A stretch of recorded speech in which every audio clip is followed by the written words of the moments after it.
Namaste.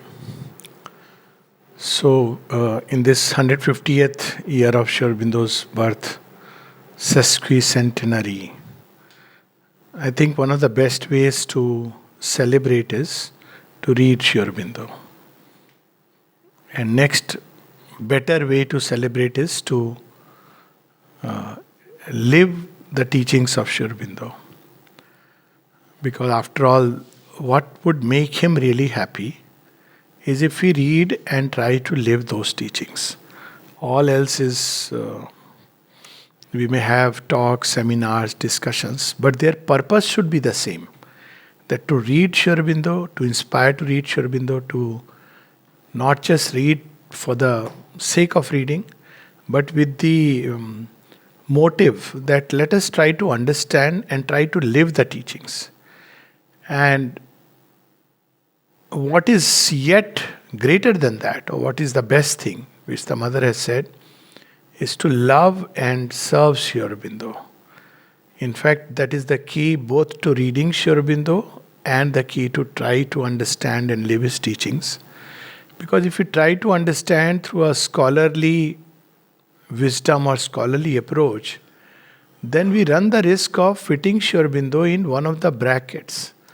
And Sri Aurobindo is not a finite philosophy with closed ends. His is an outpouring from the infinite, and it cannot be cabined into the narrow room of an idea. It may seem as if it is this, it may seem as if it is that, but it exceeds everything from at every side. Here I am reminded of a small little story, actually of the seer king Ashwapati, as is recounted in the ancient scriptures, that few sages and seers go to him.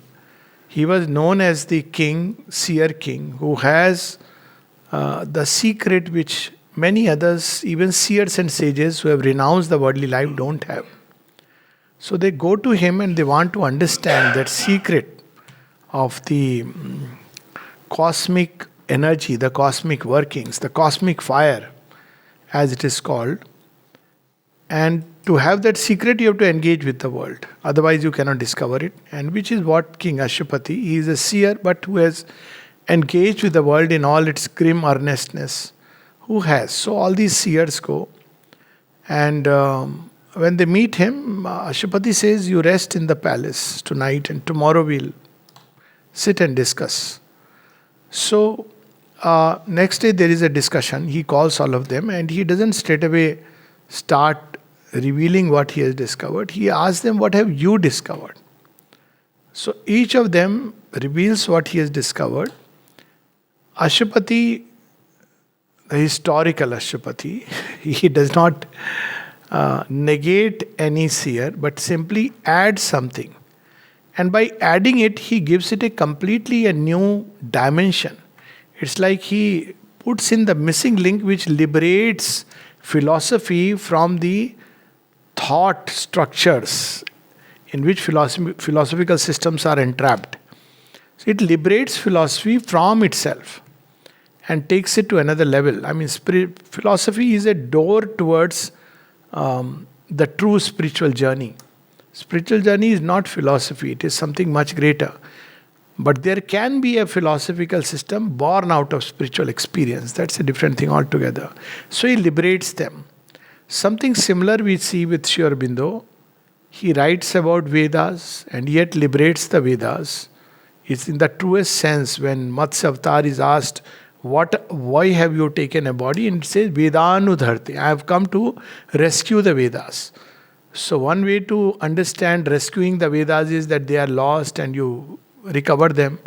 Another way is that their real sense is lost and people are playing either with words or ritualistic action, and the avatar releases the Veda and at the same time brings in something new, this added dimension which is hinted here and there but not made explicit. So he liberates, because Veda is the secret knowledge, and if you look at it like that, Veda is not just a set of books. So he liberates the secret knowledge in creation and writes another chapter to the cosmic book of the Vedas, and by writing that chapter gives a new sense to the entire thing. For instance, we'll often see when Sri Aurobindo writes in essays on the Gita, he uses the word supramental, supermind, which is not there technically speaking in the Gita strictly. But he brings in, because that's a way he has seen what is hinted, the doors, the little windows which are opening towards something much vaster. And while logicians and thinkers and philosophers and theologians, they remain confined within the framework, Sri Aurobindo has the courage to step beyond the boundaries that the word has set for us. And that's why he reminds us in the synthesis of yoga, the great phrase of the Gita, which says, Shabda Brahma Ativartate. Go beyond the word of the scripture, whether heard or written, both.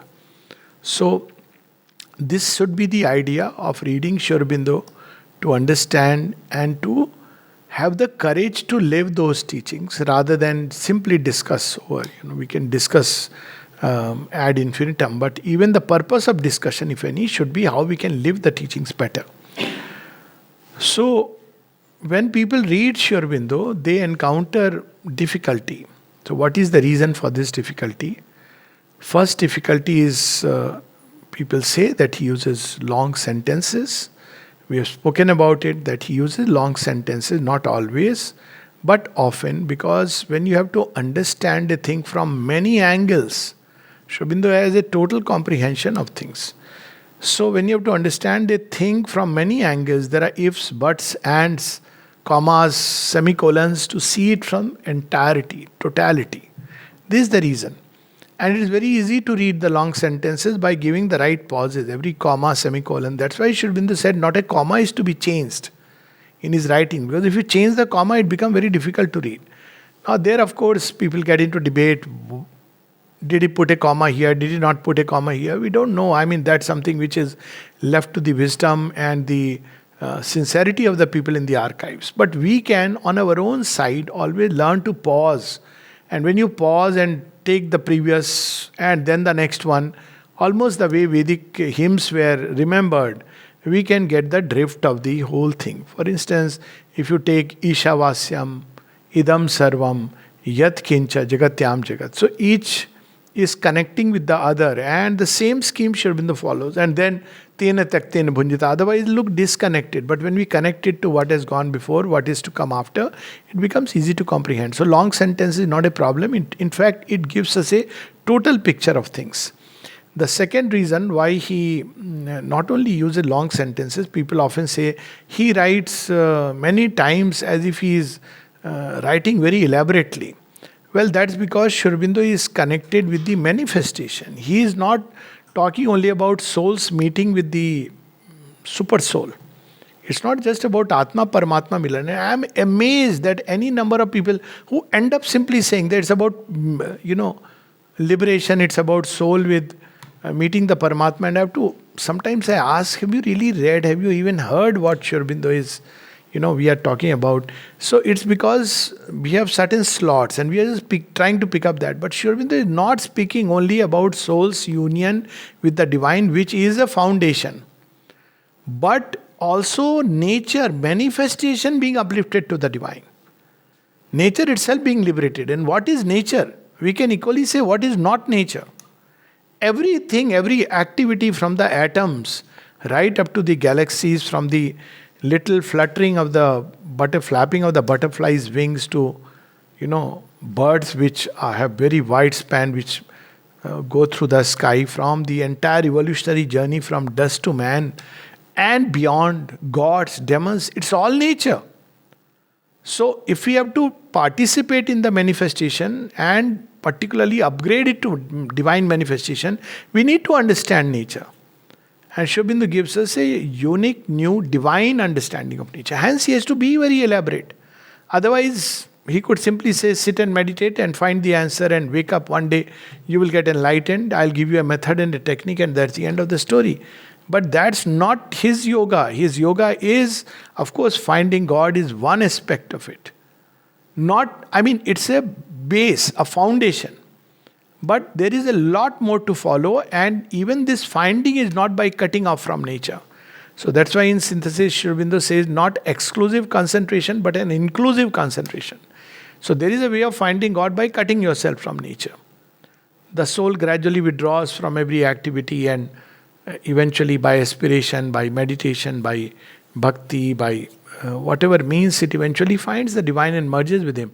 But in Sri Aurobindo's yoga, if you just do that by withdrawing, withdrawal can be a temporary period. Then when you come back to nature, the field is unprepared. So the entire journey takes place through all the challenges of nature. So that's why he writes in such an elaborate way. So this is the second objection. Third problem is people are trying to fit Sri Aurobindo into slots. What is the slot? The other day we were hearing about, is it Advaita, Advaita, Visishta Advaita, as if the entire understanding is exhausted in these three terms. These three terms don't exhaust the manifold relations that man can have with the divine. For instance, the entire Vedantic thought misses something very fundamental, which I'm sure the average Vedanti is not even willing to recognize. And he will put it into the slot of Dvaita. But Dvaita is still, we try to understand from the intellectual frame.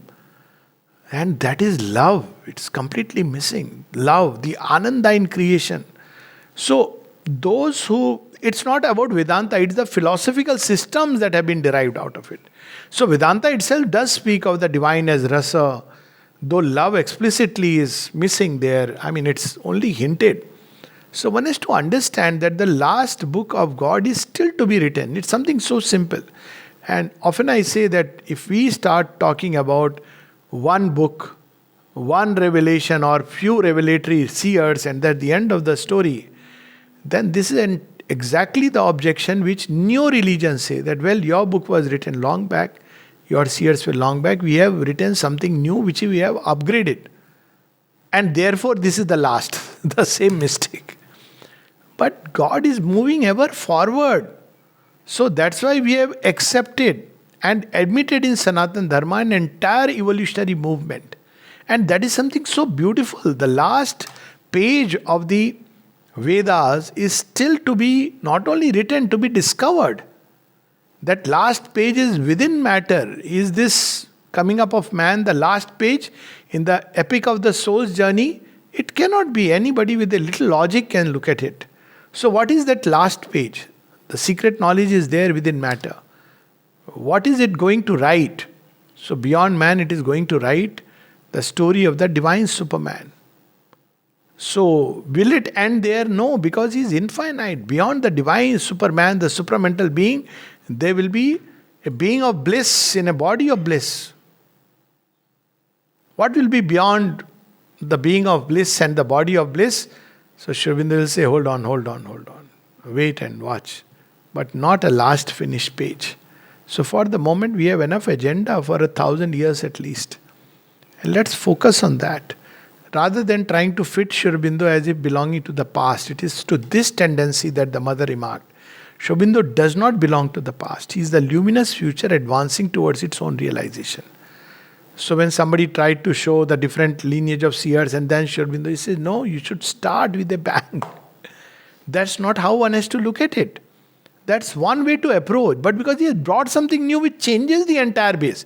Many people when they read it, they couldn't understand. He says, but then, is it suddenly he is appearing and all this nonsense? That's not what she's saying. She's saying that Sri Aurobindo brings a completely new understanding even of the very past. So you can't say that this is how Vedantic thought and then Puranas and the Gita, then Sri Aurobindo. That's one way to look at it. But the new thing Sri Aurobindo brings changes the entire sense altogether. So you can't just, develop that thought like that. That new element changes everything. Then you begin to see in Vedas that, okay, this is a supramental effort. Now people talk about it. Who knew about it till Sri Aurobindo spoke about it? Now we can say, because Sri Aurobindo has written, even when he speaks in the Kena Upanishad, he speaks about the supramental Godhead. But where is it in any of the commentaries of the Kena Upanishad? It's not there because he discovered and he saw that the entire effort of creation is towards that. So we need to understand that, Sri Aurobindo has brought in something completely new. And we cannot receive that completely new if our head is full of all the old tables and we believe that it's the same thing, a rehash of the same thing. That's why Sri Aurobindo cautioned, I don't want to, give my sanction to the old fiasco or to bring the old wine in a new bottle. It's a new wine. Let's savor the new wine. Not compare it that, it is like the one I had tasted earlier. Something completely new. And the fourth objection that people often bring in Sri Aurobindo's writings is his English is difficult. It is. It is. After all, Cambridge. But let's try to, one moment, understand. You see, Sri Aurobindo was fighting an enemy. Enemy means the Britishers, the imperialists, who were very proud of their so-called culture and had put down the entire Indian thought and culture as if nothing. And even with regard to language. So, and they would understand only if there is somebody who in their own game can beat them. You see, how do we respond when there is a foreigner who speaks in Sanskrit? Say, oh my God, isn't it? We are very happy, huh? Are theek hai, it's okay. But an average person goes gaga, if somebody speaks in Sanskrit. That look, it's great to know Sanskrit. But we almost then start this thing. It's wonderful if somebody learns Sanskrit, somebody who is from a foreign country. Like the way we went over Max Muller, all in and all out. So Sri Aurobindo knew this game very well. So when he spoke English, the Englishmen heard. Otherwise, they won't even care. They'll say, he doesn't know even what he's speaking.